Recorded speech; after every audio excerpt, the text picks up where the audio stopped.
नमस्कार, मी श्रद्धा टपाल. टिडवा न्यूज मध्ये आपलं हार्दिक स्वागत. चला पाहूयात आजच्या काही ठळक घडामोडी.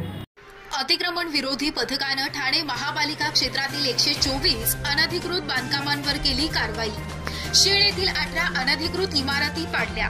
अनधिकृत बांधकामांच्या विरोधात कारवाई नियमितपणे सुरू. माननीय उच्च न्यायालयानं दिलेले निर्देश आणि प्रभाग समितीच्या बीट निरीक्षकांनी केलेल्या पाहणीत आढळलेल्या 124 अनधिकृत बांधकामांवर महापालिकेचे अतिक्रमण विरोधी पथकानं कारवाई केली.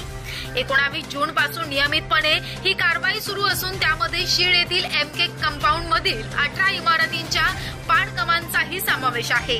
ठाणे महापालिका क्षेत्रात 19 जून पासून नियमितपणे अतिक्रमण विरोधी पथकाची कारवाई सुरू आहे. त्यासाठी 9 प्रभाग समिती क्षेत्रांमध्ये उपायुक्त दर्जाच्या अधिकाऱ्यांच्या नेतृत्वात विशेष पथकांची महापालिका आयुक्त सौरभराव यांनी नियुक्ती केली. प्रभाग समिती क्षेत्रात बीट निरीक्षकांनी नोंदलेली आणि सध्या सुरू असलेली अनधिकृत बांधकामं पाडण्यास या मोहिमेत प्राधान्य देण्यात आलं. त्याबरोबरच अनधिकृत बांधकामांविषयी तक्रार आल्यास त्याची शहानिशा करून ते बांधकामे तोडण्यात येत आहे. या बांधकामामध्ये वाढीव बांधकामाचा समावेश अधिक असल्याची माहिती उपायुक्त अतिक्रमण विभाग शंकर पाटोळे यांनी दिली.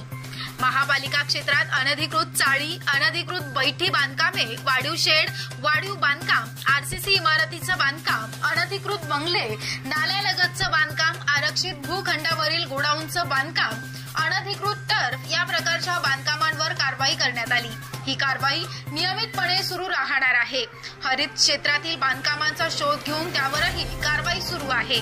तसेच खाडी किनारा अनधिकृत भरणे यावर देखील कारवाई करण्यात येत असल्याची माहिती उपायुक्त पाटोळे यांनी दिली.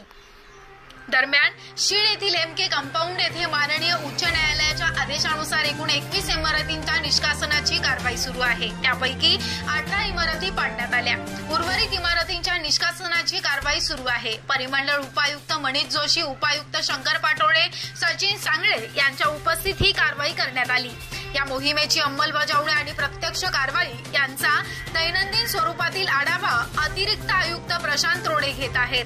अतिक्रमण विरोधी कारवाईमध्ये उपायुक्त, परिमंडळ, सर्व सहाय्यक आयुक्त, कार्यकारी अभियंता, अतिक्रमण आणि बांधकाम विभागाचे अधिकारी, कर्मचारी सहभागी झाले. या कारवाईसाठी Poclain, JCB, gas cutter, tractor breaker, मनुष्यबळ यांचा वापर करण्यात येत आहे. पोलीस आणि महाराष्ट्र सुरक्षा बलाचे जवान यांच्या बंदोबस्तात ही कारवाई करण्यात येत आहे. कारवाईच्या आकडेवारीचा तक्ता 19 जून ते 3 जुलै पर्यंत. आकडेवारी: नौपाडा कोपरी 10, दिवा 28, मुंब्रा 15, कळवा 12, उथळसर 11, माजिवडा मानपाडा 20, वर्तकनगर 14, लोकमान्य नगर 10, वागळे इस्टेट 4, एकूण 124 अशी माहिती ठाणे मनपा जनसंपर्क अधिकारी यांनी प्रसिद्ध केली. तर या होत्या आजच्या काही ठळक घडामोडी. उद्या पुन्हा भेटू याच ठिकाणी. धन्यवाद.